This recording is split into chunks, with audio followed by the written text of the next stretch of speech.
Chambon e ao Sr. Robert, que se escondessem na cela para examinar se viam algo, ouviram duas vozes diferentes na cama da doente, distinguindo a desta perfeitamente, que fazia várias perguntas. Quanto à outra, não puderam discernir a resposta, pois se explicava em tom muito baixo e rápido.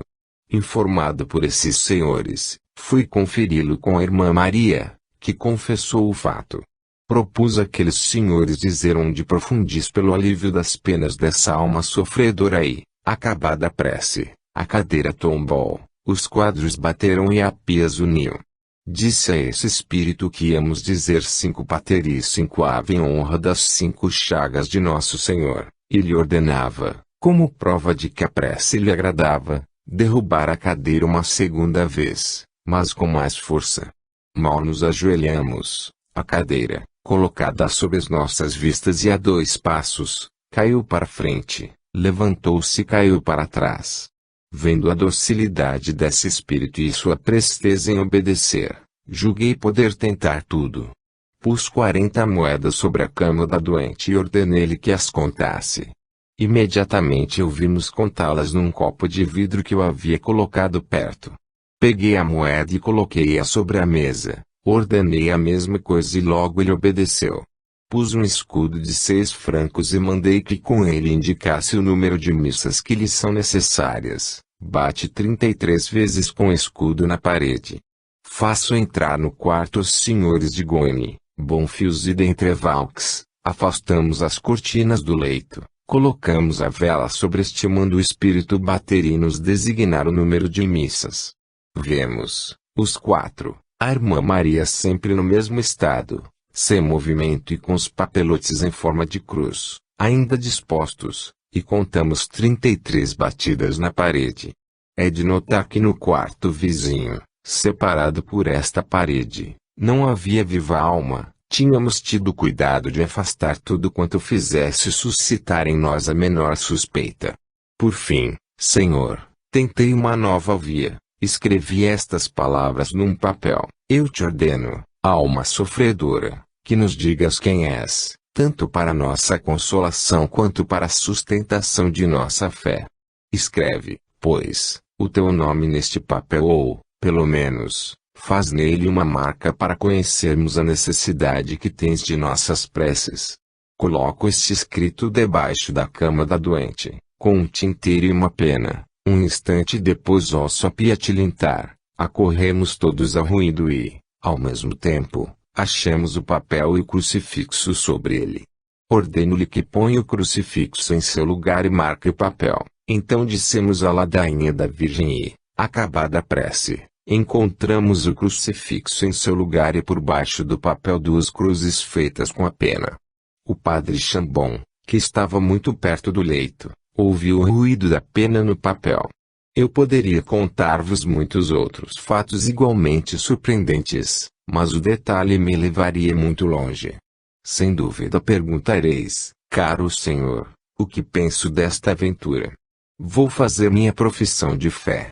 Em primeiro lugar estabeleço que o ruído que vi e ouvi tem uma causa.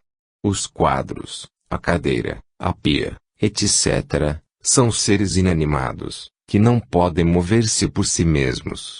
Qual, então, a causa que lhes deu movimento? Necessariamente, é preciso que seja natural ou sobrenatural. Se for natural, não pode ser senão a irmã Maria, pois havia apenas ela no quarto.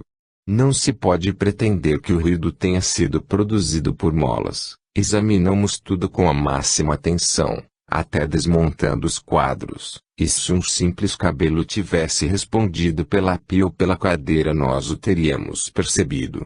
Ora, eu digo que a irmã Maria não é a causa, ela não quis, ou melhor, ela não nos pôde enganar.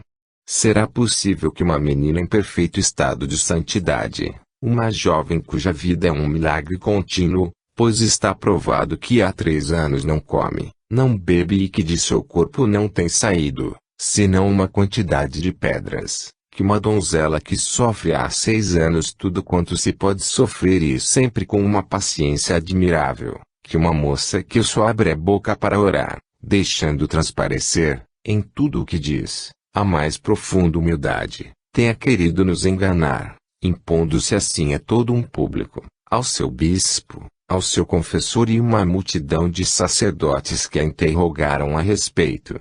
Acho em tudo quanto ela diz uma coerência maravilhosa, jamais a menor contradição, caráter único da verdade, pois a mentira não se sustentaria.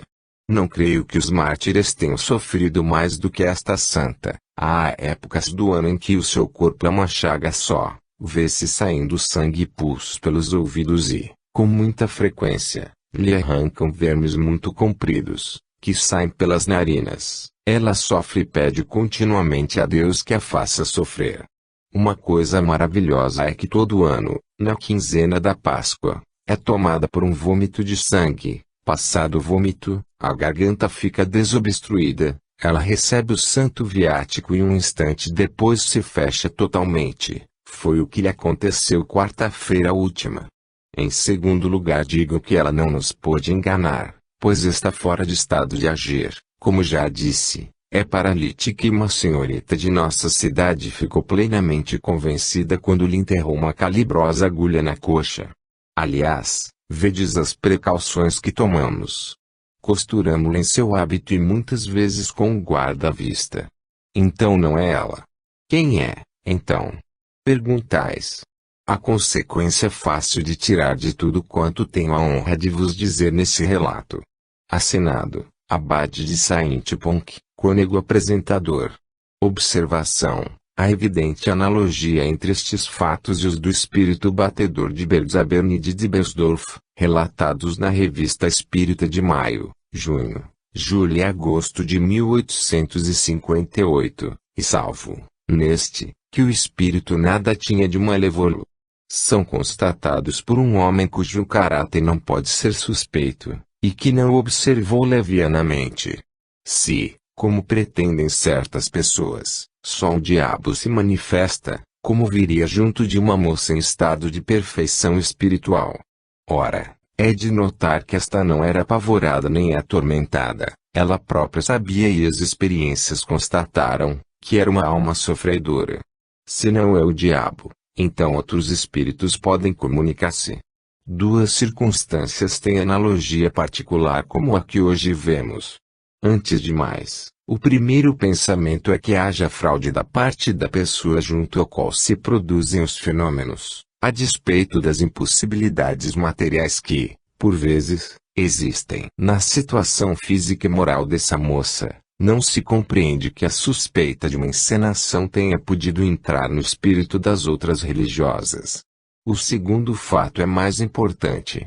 Se alguns dos fenômenos ocorreram à vista das pessoas presentes, a maior parte deles se produziu quando elas estavam no quarto vizinho, de costas e na ausência de luz direta, como muitas vezes se tem observado em nossos dias. A que se deve isto? É o que não está ainda suficientemente explicado.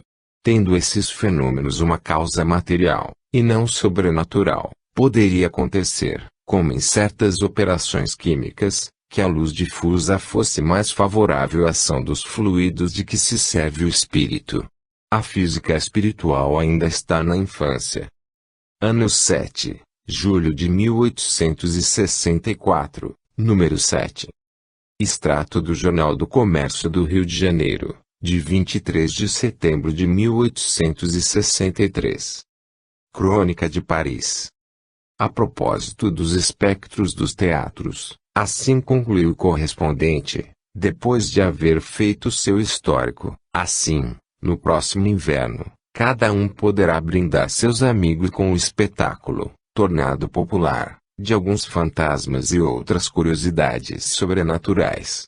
À sobremesa apagarão as velas e ver-se-ão aparecer, envoltos em seus sudários, os espectros modernos, substituindo as antigas canções que outrora cantavam nossos avós. Nos bailes, em vez de refrescos, desfilarão fantasmas. Que distração encantadora! Só de pensar a gente se arrepia. Depois o autor passa ao espiritismo. Já que falamos de coisas sobrenaturais, não passaremos em silêncio o livro dos espíritos. Que título atraente! Que mistérios não oculta! E se voltarmos ao ponto de partida, que caminho não percorreram essas ideias nos últimos anos? No começo esses fenômenos, ainda não explicados, consistiam numa simples mesa posta em movimento pela imposição das mãos. Hoje as mesas não se contentam mais em girar, saltar, erguer-se num pé, fazer 1000 piruetas, vão mais longe, falam. Quando digo, falam, é que têm um alfabeto próprio e, mesmo, vários. Basta dirigir-lhes uma pergunta e logo é dada a resposta por pequenas batidas seguidas, com o pé, ou por meio de um lápis que, seguro pela mão, põe-se a traçar, no papel, sinais, palavras, frases inteiras ditadas por uma vontade estranha e desconhecida. Então a mão se torna um simples instrumento, um mero porta-lápis, e o espírito da pessoa fica completamente estranho a tudo o que se passa. O espiritismo, é assim que chamam a ciência desses fenômenos, em poucos anos fez grandes progressos nos fatos e na prática, mas a teoria, em minha opinião, não fez o mesmo caminho, ficou estacionária e direi por quê. É incontestável, a menos que as pessoas que se ocupam dessa matéria não tenham interesse em se enganar e nos enganar, que os fatos existem. Não só se revelam por meio das mesas, mas, também, se nos apresentam todos os dias e a todas as horas. Excitam a admiração de todos, mas cada um fica nisto. Por exemplo, duas pessoas concebem a mesma ideia ou se encontram simultaneamente na mesma palavra. Alguém que não encontramos com frequência em quem acabamos de pensar apresenta-se inopinadamente, batem à nossa porta e, a despeito de nada vir de fora que nos indique a pessoa, adivinhamos quem é. Uma carta com dinheiro nos chega num momento de urgência, e tantos outros casos frequentes, tão numerosos e conhecidos de todo o mundo. Tudo isto pode ser atribuído ao acaso? Não pode ser o acaso em caso algum. E por que não seria uma comunicação fluídica, inapreciável nossa organização material, enfim um sexto sentido de natureza mais elevada? Ninguém sabe onde reside a alma, ela não é visível, nem ponderável, nem tangível e, todavia, cheios de convicção como estamos, afirmamos a sua existência. Qual a natureza do agente elétrico? O que é o ímã? E, contudo, os efeitos da eletricidade e do magnetismo estão sempre patentes aos nossos olhos. Estou convencido de que um dia se dará o mesmo com o espiritismo, ou seja qual for o nome que a ciência, em última instância, haja por bem lhe dar. Desde algum tempo tenho visto numerosos casos de catalepsia, de magnetismo, de espiritismo e não posso conservar a menor dúvida a seu respeito. Mas o que me parece mais difícil é poder explicá-los e os atribuir a esta ou aquela causa. Assim, é necessário proceder com prudência e reserva de opinião, abstendo-se de cair nos dois extremos, ou negar todos os fatos, ou submetê-los todos a uma teoria prematura. A existência dos fenômenos é incontestável, sua teoria ainda está por descobrir, eis hoje o estado da questão.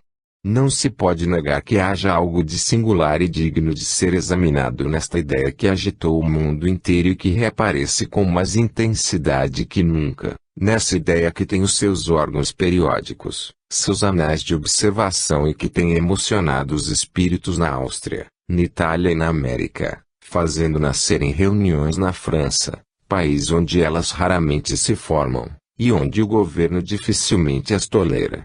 Esta invasão geral, além de produzir uma viva impressão, tem altíssima importância. É necessário, pois, sem precipitação nem ideias preconcebidas, verificar esses fenômenos com boa fé, até que venham a ser explicados, o que será feito um dia, se é Deus aprover nos revelar a natureza desse agente misterioso. Como se vê, o autor não é muito adiantado, mas, pelo menos, não julgo que não sabe. Reconhece a existência dos fatos e sua causa primeira, mas desconhece o seu modo de produção. Ignora os progressos da parte teórica da ciência e, a respeito, dá um conselho muito sábio, o de não fazer teorias arriscadas, Como no começo dos fenômenos muitos se apressaram em fazer, em que cada um se desdobrava para os explicar à sua maneira. Assim, a maioria desses sistemas prematuros caiu por efeito de experiências ulteriores, que vieram contradizê-los. Hoje possuímos uma teoria racional, na qual nenhum ponto foi admitido a título de hipótese, tudo é deduzido da experiência e da observação atenta dos fatos. Pode dizer-se que, a tal respeito, o espiritismo tem sido estudado à maneira das ciências exatas. Negada ontem, esta ciência não disse tudo, ao contrário, ainda resta muito a aprender. Mas disse bastante para ser fixada em bases fundamentais e saber que esses fenômenos não saem da ordem dos fatos naturais. Foram qualificados como sobrenaturais e maravilhosos por falta de conhecimento da lei que os rege, como ocorreu com a maioria dos fenômenos da natureza. Dando a conhecer esta lei, o Espiritismo restringe o círculo do maravilhoso, ao invés de ampliar. Dizemos mais, ele lhe desfecha o último golpe. Os que falam de outro modo provam que não estudaram. Constatamos com satisfação que a ideia espírita faz sensíveis progressos no Rio de Janeiro, onde conta expressivo número de representantes, fervorosos e devotados. A pequena brochura O Espiritismo na sua expressão mais simples, publicada em português, muito contribuiu para lhe espalhar os verdadeiros princípios da doutrina. Ano 7, agosto de 1864, número 8. Questões e problemas. Destruição dos aborígenes do México. Escrevem-nos de Bordeaux. Lendo no Civilizateur, de Lamartine, as cartas de Cristóvão Colombo sobre o estado do México no momento da descoberta, chamou-nos particularmente a atenção a seguinte passagem: a natureza, diz Colombo, ali é tão pródiga que a propriedade não criou um sentimento de avareza ou de cupidez. Esses homens parecem viver numa idade de ouro, felizes e tranquilos em meio de jardins abertos e sem limites, que não são nem cercados por fossos, nem divididos por paliçadas, nem defendidos por muros. Agem lealmente um para com o outro, sem lei, sem livros, sem juízes. Olham como um homem mau aquele que se compraz em prejudicar o outro. Este horror dos bons contra os maus parece ser toda a sua legislação. Sua religião é apenas o sentimento de inferioridade, de reconhecimento e de amor ao ser invisível que lhes havia prodigalizado a vida e a felicidade. Não há no universo melhor nação nem melhor país. Amam seus vizinhos como a si mesmos. Têm sempre uma linguagem suave e graciosa e o sorriso da ternura nos lábios. Andam nus, é verdade, mas vestidos de candura e de inocência. Conforme este quadro, esses povos eram infinitamente superiores, não só aos seus invasores, mas o seriam ainda hoje, em comparação aos povos dos países mais civilizados. Os espanhóis nada tomaram de suas virtudes e os contaminaram com os seus vícios. Em troca de sua boa acolhida, não lhes trouxeram senão a escravidão e a morte. Esses infelizes foram, em grande parte, exterminados, e o pouco que deles resta perverteu-se ao contato dos conquistadores. Diante desses resultados, pergunta-se, onde está o progresso, e que benefício moral colheu a humanidade de tanto sangue derramado? Não teria sido melhor que a velha Europa ignorasse o novo mundo, tão feliz antes dessa descoberta? A essa pergunta, assim respondeu meu guia espiritual, nós te responderíamos com prazer, se teu espírito se achasse em condições de tratar, neste momento, de assunto tão sério, que exige alguns desenvolvimentos espirítico-filosóficos. Dirige-te a Kardec. Esta ordem de ideias já foi debatida, mas a ela voltarão de maneira mais lúcida do que poderias fazê-lo, porque sempre tens o espírito tenso e ouvido à espreita. É uma consequência de tua posição atual e ela te deve submeter. Disto resulta uma primeira instrução, a de que não basta ser médium, mesmo formado e desenvolvido, para obter à vontade comunicações sobre o primeiro assunto que surgir. Aquele fez suas provas, mas, no momento, seu próprio espírito, fortemente e penosamente preocupado com outras coisas, não dispunha da calma necessária. É assim que mil circunstâncias podem opor-se ao exercício da faculdade mediúnica, nem por isso a faculdade deixa de subsistir, mas nada é, sem o concurso dos espíritos, que lhe dão ou lhe recusam, conforme julgam conveniente, e isto, muitas vezes, no interesse do próprio médium.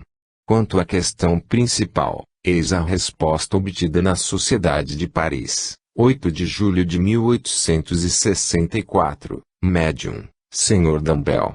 Sob as aparências de uma certa bondade natural, e com costumes mais suaves que virtuosos, os incas viviam indolentemente, sem progredir nem se elevar. Faltava a luta a essas raças primitivas, e se batalhas sangrentas não os dizimavam, se uma ambição individual aí não exercia uma pressão soberana para lançar aquelas populações a guerras de conquistas, nem por isso eram menos atingidas pelo perigoso vírus que levava sua raça à extinção.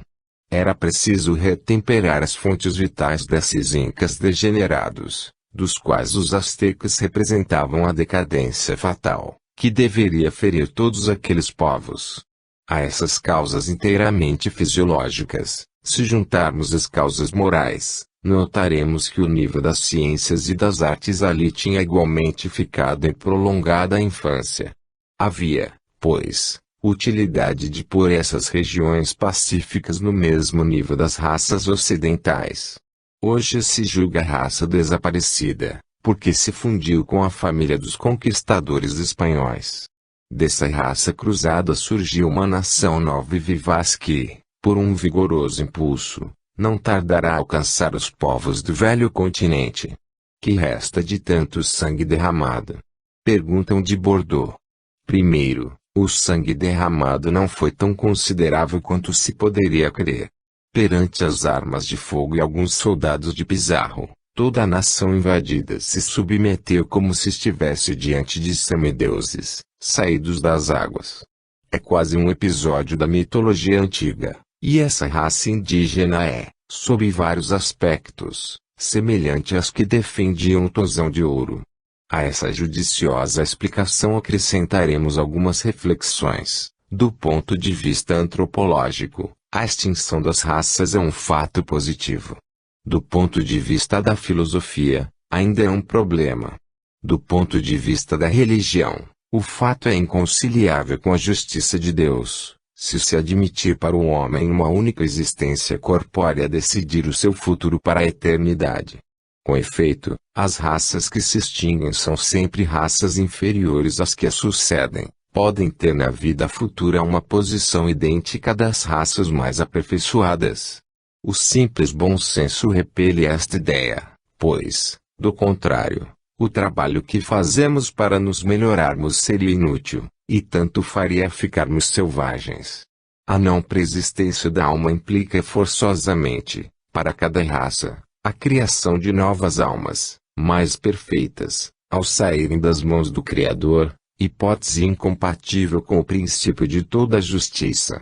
Ao contrário, tudo se explica se admitirmos o mesmo ponto de partida para todas e uma sucessão de existências progressivas. Na extinção das raças, em geral só se leva em conta o ser material, o único que se destrói, enquanto se esquece o ser espiritual, que é indestrutível e apenas muda de vestimenta, porque o primeiro não estava mais em relação com o seu desenvolvimento moral e intelectual.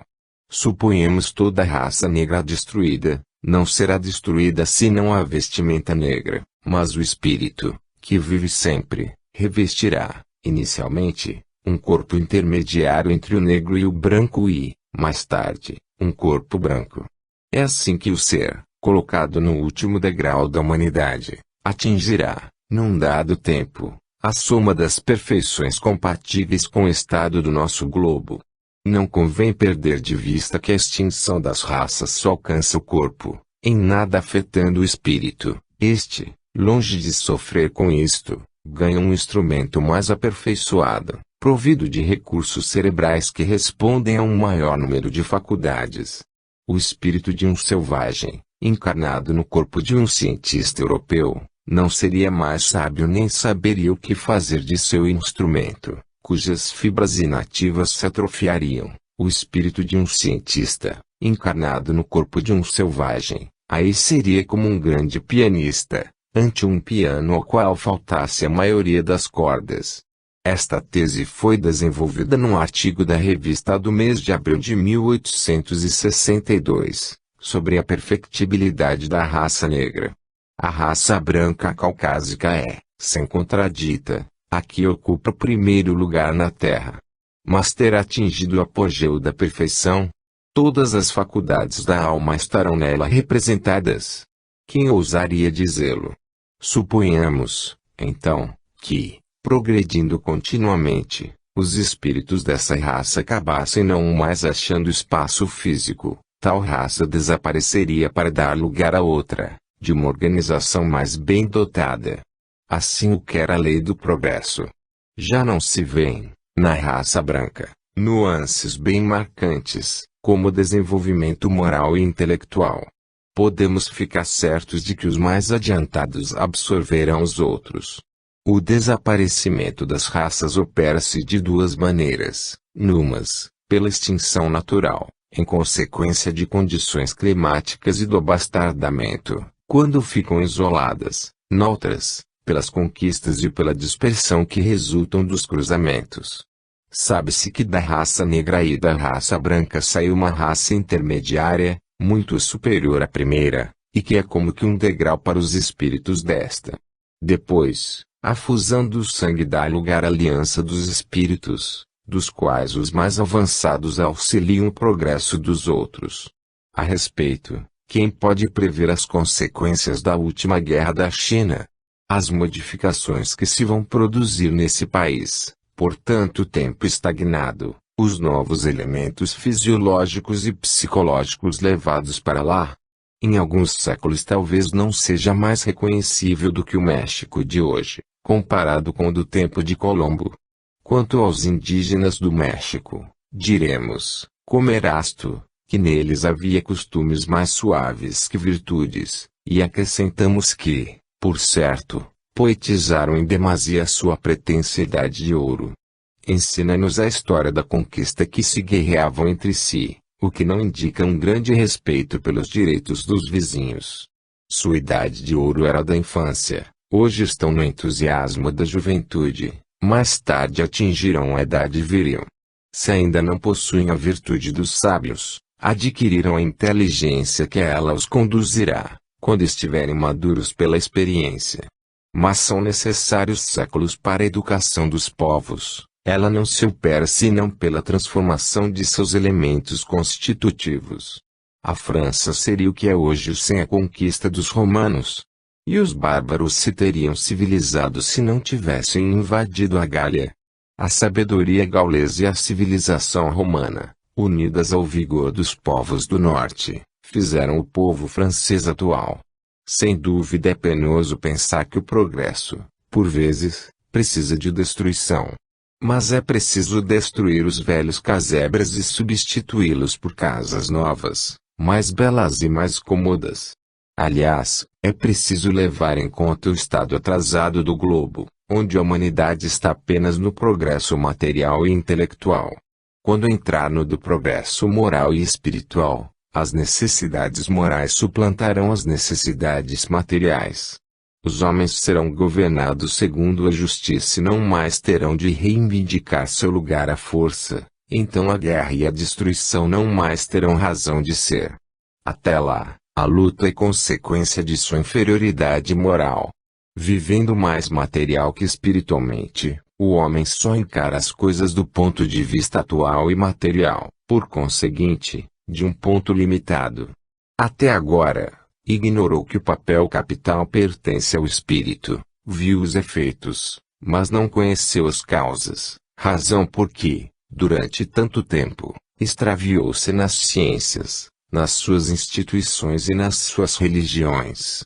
O espiritismo, ao ensinar-lhe a participação do elemento espiritual em todas as coisas do mundo, amplia o seu horizonte e muda o curso de suas ideias, abre a era do progresso moral. Conversas de além-túmulo. Juliane Mari, A mendiga. Na comuna da Villate, perto de Nosai, Loire Inferiore, havia uma pobre mulher chamada Juliane Mari, velha, enferma, e que vivia da caridade pública. Um dia caiu num pântano, de onde foi retirada pelo Sr. Albert, habitante da região, que habitualmente lhe prestava socorro. Transportada ao seu domicílio, morreu pouco tempo depois, em consequência do acidente. Era opinião geral que ela quisera suicidar-se. No mesmo dia de seu falecimento, o Sr. Albert, que é espírito e médium, sentiu sobre toda a sua pessoa como que o roçar de alguém que estivesse ao seu lado, sem, todavia, explicar a sua causa. Quando soube da morte de Juliane Mari, veio-lhe o pensamento de que talvez o seu espírito tivesse vindo visitá-lo. Seguindo o conselho de um de seus amigos, o Sr. Cheminante, membro da Sociedade Espírita de Paris, ao qual havia contado o que se passara, fez evocação dessa mulher, com o objetivo de lhe ser útil, não sem antes se aconselhar com seus guias protetores, dos quais recebeu a seguinte resposta: tu podes e isto lhe dará prazer, embora seja inútil o serviço que te propões prestar. Ela é feliz inteiramente devotada aos que lhe foram compassivos. És um de seus bons amigos, ela quase não te deixa ir, sem que o percebas, muitas vezes se entretém contigo.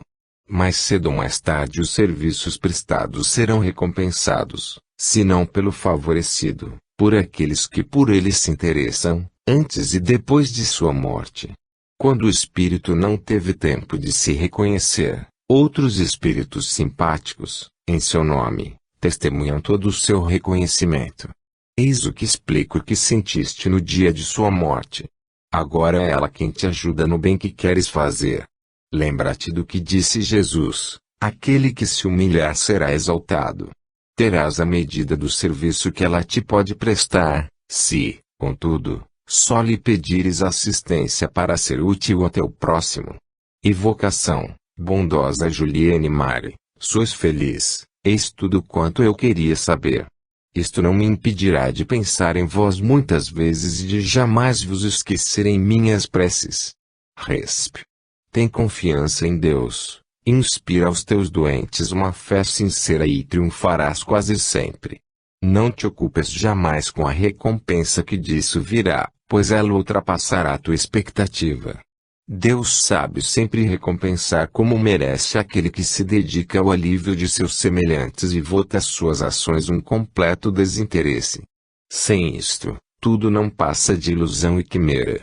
Antes de tudo é preciso ter fé, do contrário, nada. Lembra-te desta máxima e ficarás admirado dos resultados que obterás.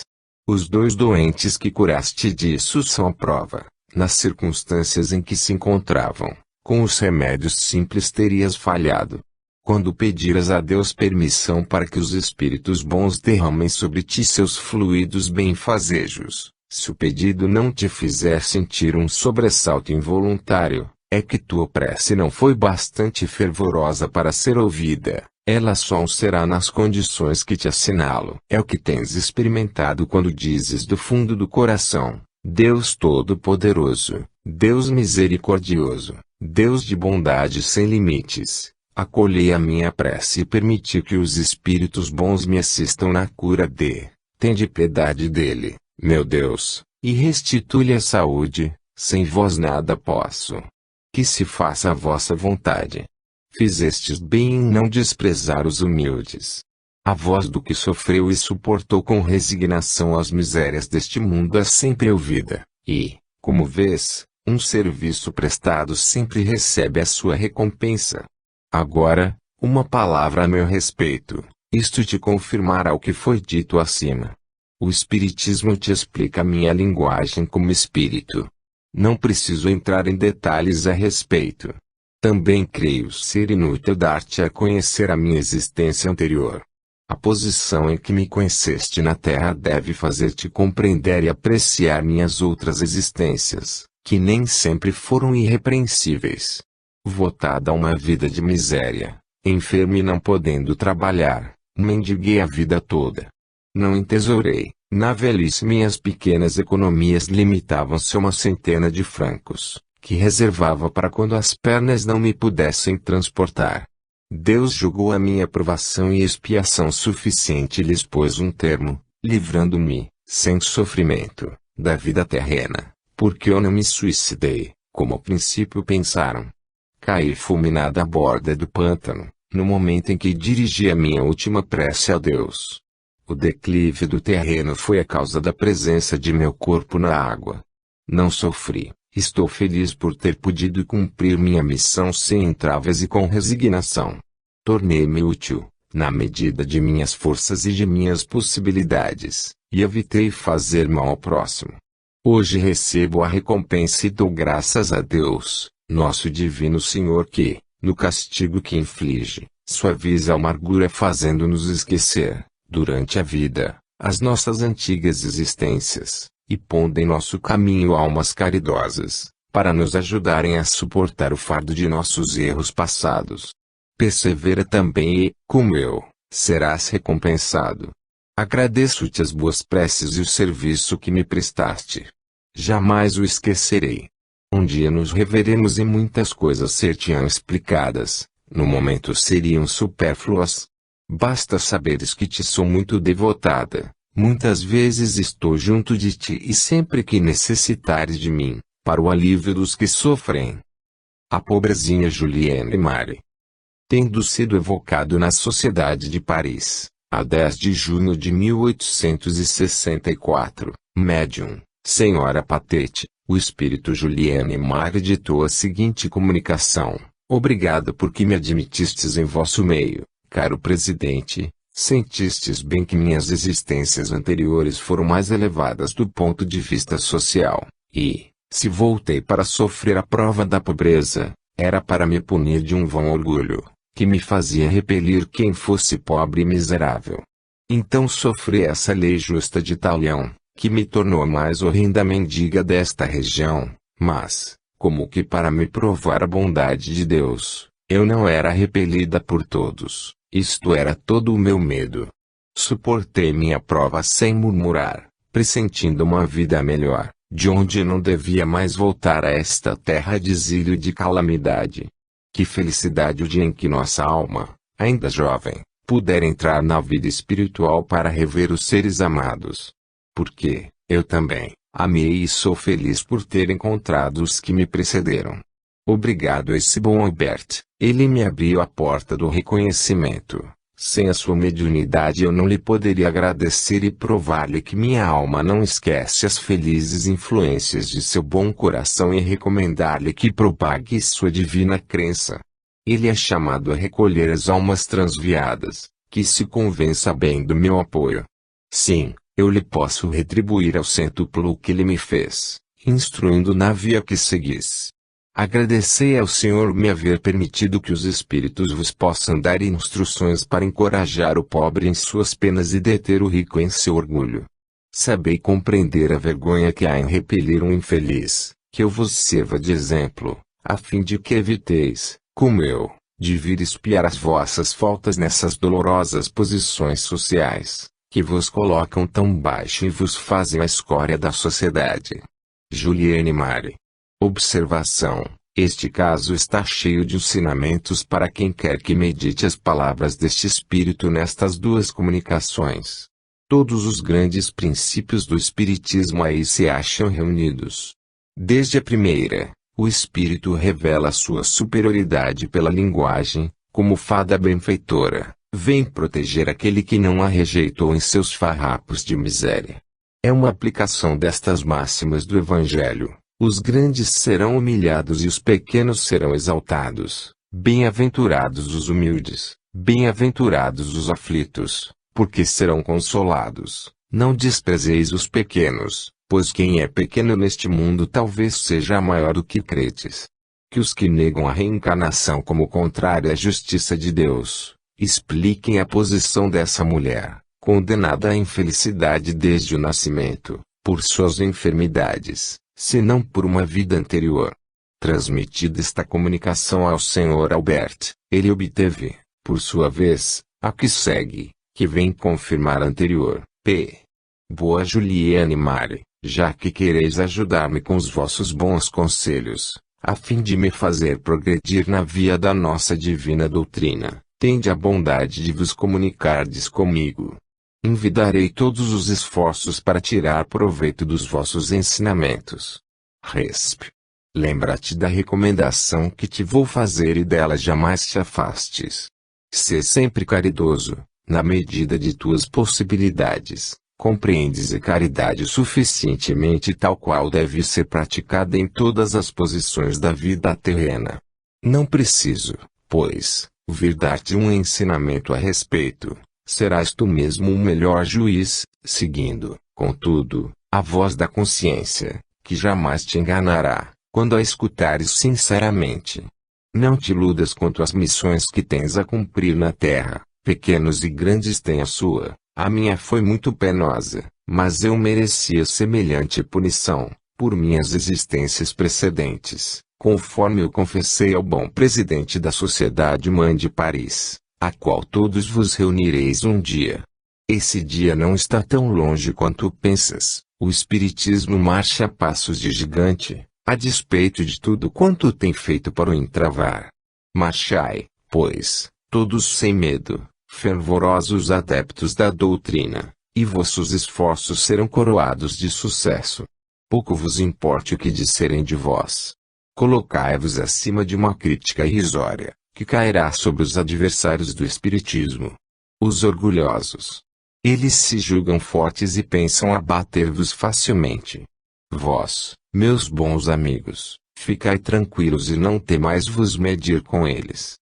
Eles são mais fáceis de vencer do que imaginais. Muitos dentre eles têm medo e temem que a verdade, enfim, lhes venha ofuscar os olhos.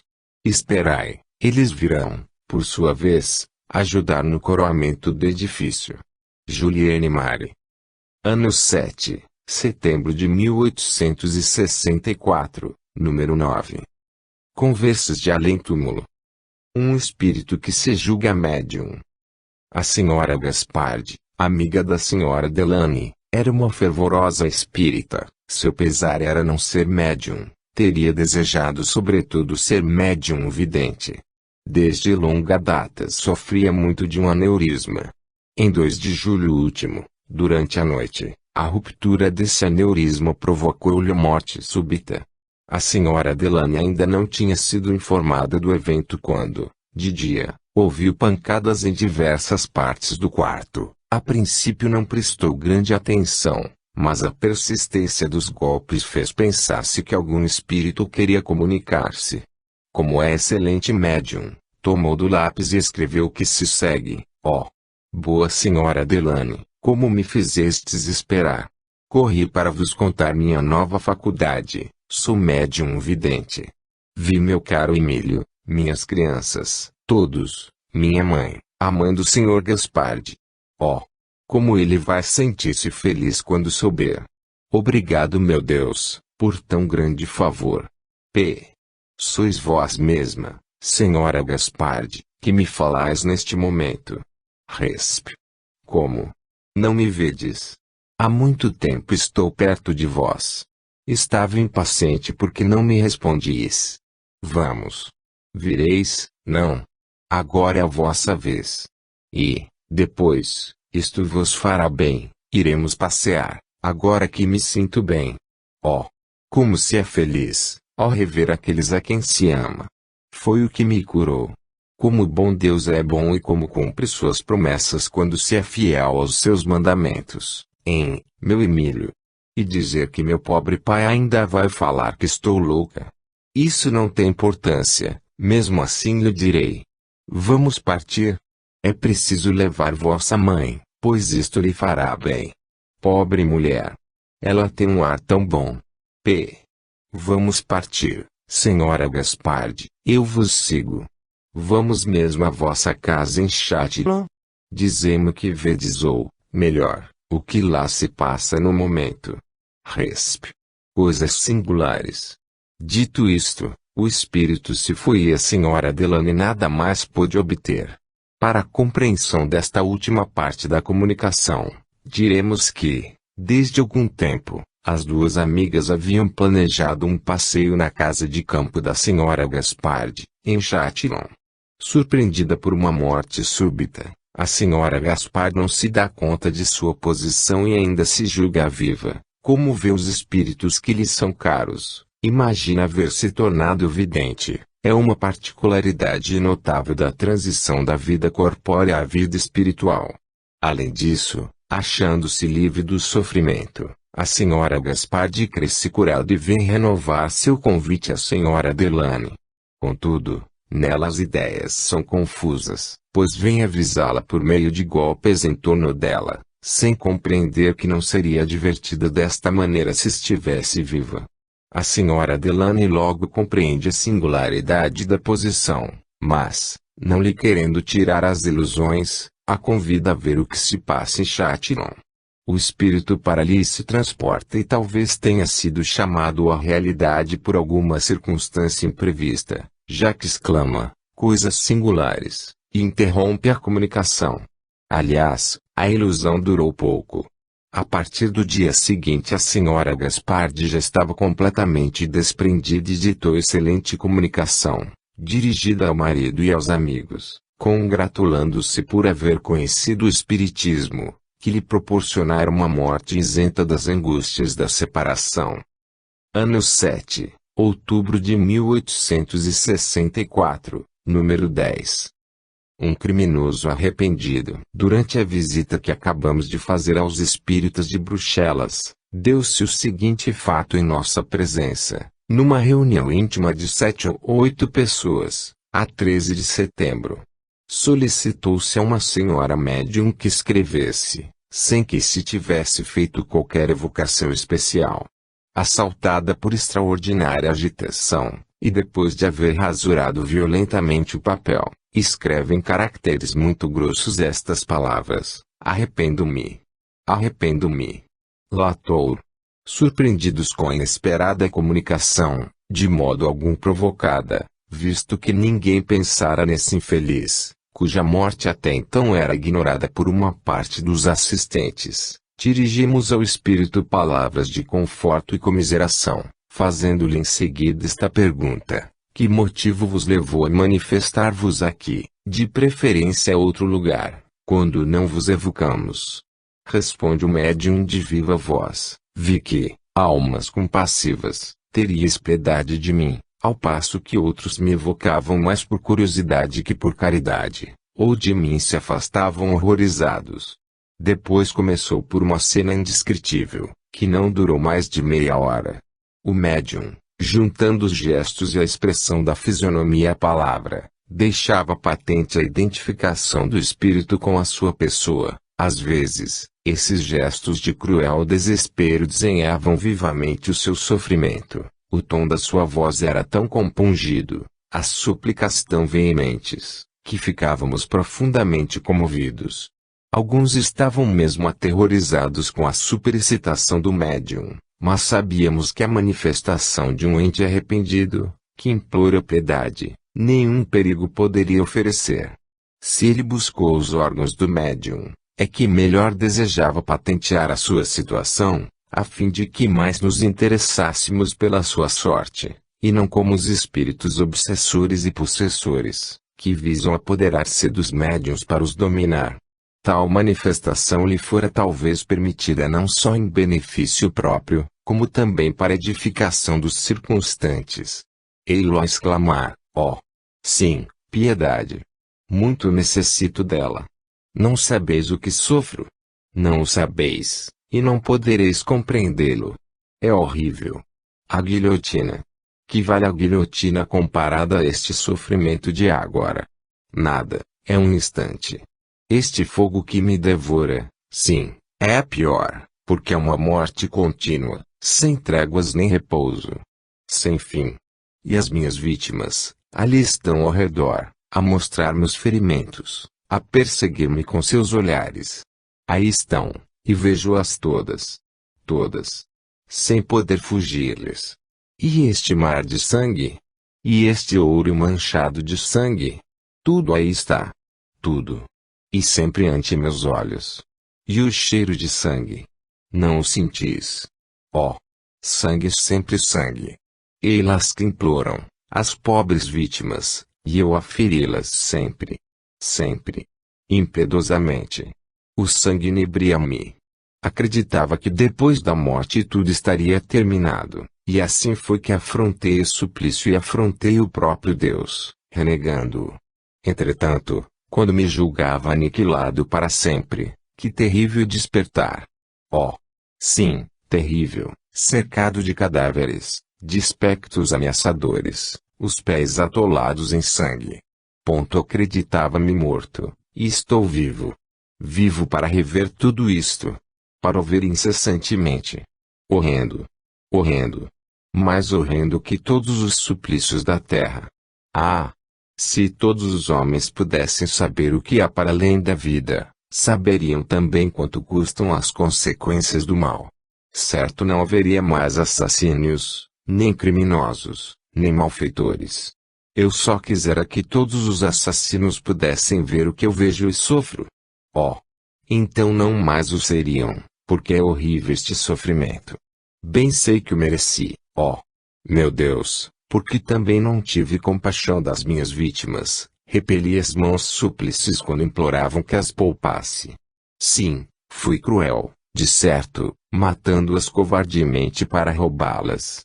E fui ímpio, e fui blasfemo também, renegando o vosso sacratíssimo nome. Quis enganar-me, porque eu queria persuadir-me de que vós não existíeis. Meu Deus, eu sou grande e criminoso. Agora o compreendo. Mas não tereis piedade de mim? Vós sois Deus, isto é, a bondade, a misericórdia. Sois onipotente. Piedade, Senhor, piedade. Eu vos peço, não sejais inexorável, libertai-me destes olhares odiosos, destes espectros horríveis, deste sangue, das minhas vítimas. Olhares que, quais punhaladas, me varam o coração. Vós outros, que aqui estáis, que me ouvis, sede bondosos, almas caritativas. Sim, eu vejo, sei que tendes piedade de mim, não é verdade? Haveis de orar por mim. Oh! Eu vos suplico, não me abandoneis como fiz outrora aos outros. Pedireis a Deus que me tire este horrendo espetáculo diante os olhos, e ele vos ouvirá porque sois bons. Imploro, orai por mim. Os assistentes, sensibilizados, dirigiram-lhe palavras de conforto e consolação. Deus, disseram-lhe, não é inflexível, apenas exige do culpado um arrependimento sincero, aliado à vontade de reparar o mal praticado. Uma vez que o vosso coração não está petrificado e que lhe pedis o perdão dos vossos crimes, a sua misericórdia baixará sobre vós. Preciso é, pois, que persevereis na boa resolução de reparar o mal que fizestes. Certo, não podeis restituir às vítimas as vidas que lhes arrancastes, mas, se o impetrardes com fervor, Deus permitirá que as encontreis em uma nova encarnação, na qual lhes podereis patentear tanto devotamento quanto o mal que lhes fizestes. E quando a reparação lhe parecer suficiente, para logo entrareis na sua santa graça. Assim, a duração do vosso castigo está nas vossas mãos, dependendo de vós o abreviá-lo. Comprometemo-nos a auxiliar-vos com as nossas preces e invocar para vós a assistência dos Espíritos bons. Vamos pronunciar em vossa intenção a prece que se contém na imitação do Evangelho, referente aos espíritos sofredores e arrependidos. Não pronunciaremos aqui se refere aos espíritos maus, porque desde que vos arrependeis, que implorais, que renunciais ao mal, não passais para nós de um espírito infeliz e não mau. Feita essa prece, o espírito continua, depois de breves instantes de calma: obrigado, meu Deus. Oh! Obrigado. Tivestes piedade de mim. Eis que se afastam os espectros. Não me abandoneis, enviai-me os vossos espíritos bons para me sustentarem. Obrigado. Depois desta cena o médium fica quebrado, abatido, os membros laços por algum tempo. A princípio, apenas tem vaga ideia do que se há passado, mas pouco a pouco vai se lembrando de algumas das palavras que pronunciou sem querer, reconhecendo que não era ele quem falara. No dia seguinte, em nova reunião, o espírito tornou a manifestar-se, reencetando a cena da véspera, porém por minutos apenas, e isso com a mesma gesticulação expressiva, posto que menos violenta. Depois, tomado de agitação febril, escreveu: grato às vossas preces. Experimento já uma sensível melhora. Foi tal fervor com que orei, que Deus me concedeu um momentâneo alívio. Não obstante, terei de ver ainda as minhas vítimas. Ei-las! Ei-las! Vedes este sangue? Repetiu-se a prece da véspera. O espírito continua dirigindo-se ao médium: perdoai o ter me apossado de vós. Obrigado pelo alívio que proporcionais aos meus sofrimentos. Perdoai o mal que vos causei, mas eu tenho necessidade de me comunicar, e só vós o podeis. Obrigado. Obrigado. Já sinto algum alívio, posto não tenha atingido o fim das provações. As minhas vítimas voltarão dentro em breve. Eis a punição a que fiz jus, mas Deus meu, sede indulgente. Orai todos vós por mim, tende piedade. Latour. Observação: conquanto não tenhamos prova material da identidade do espírito que se manifestou, também não temos motivo para duvidar. Em todo caso, evidentemente é um espírito muito ocupado, mas arrependido, terrivelmente infeliz e torturado pelo remorso. Sob este aspecto, a comunicação é muito instrutiva, porque não se pode menosprezar a profundeza e o elevado alcance de algumas palavras que ela encerra. Além disso, oferece um dos aspectos do mundo dos espíritos castigados, acima do qual, entretanto, se vislumbra a misericórdia de Deus. A alegoria mitológica das Eumênides não é, assim, tão ridícula quanto se pensa, e os demônios, carrascos oficiais do mundo invisível, que os substituem na crença moderna, são menos racionais, com seus chifres e seus tridentes, do que essas vítimas, elas próprias servindo para o castigo do culpado. Admitindo a identidade desse espírito, talvez se admirem de uma mudança assim tão imediata em seu estado moral. É que, como fizemos notar em outra ocasião, muitas vezes há mais recursos num espírito brutalmente mau, do que no que é dominado pelo orgulho, ou que oculta seus vícios sob o manto da hipocrisia. Este pronto retorno a melhores sentimentos indica uma natureza mais selvagem que perversa, a qual só faltou uma boa direção. Comparando sua linguagem com a de outro criminoso, citado na revista de julho de 1864, sob o título de Castigo pela Luz, é fácil ver qual dos dois é mais adiantado moralmente, a despeito da diferença de instrução e de posição social. Um obedecia a um instinto natural de ferocidade, a uma espécie de superexcitação, enquanto o outro trazia na perpetração de seus crimes a calma e o sangue frio de lenta e perseverante combinação e, depois da morte, ainda afrontava o castigo com orgulho. Sofre, mas não quer submeter-se, ao passo que o outro é domado imediatamente. Assim, pode prever-se qual dos dois sofrerá por mais tempo. Estudos morais. A volta da fortuna.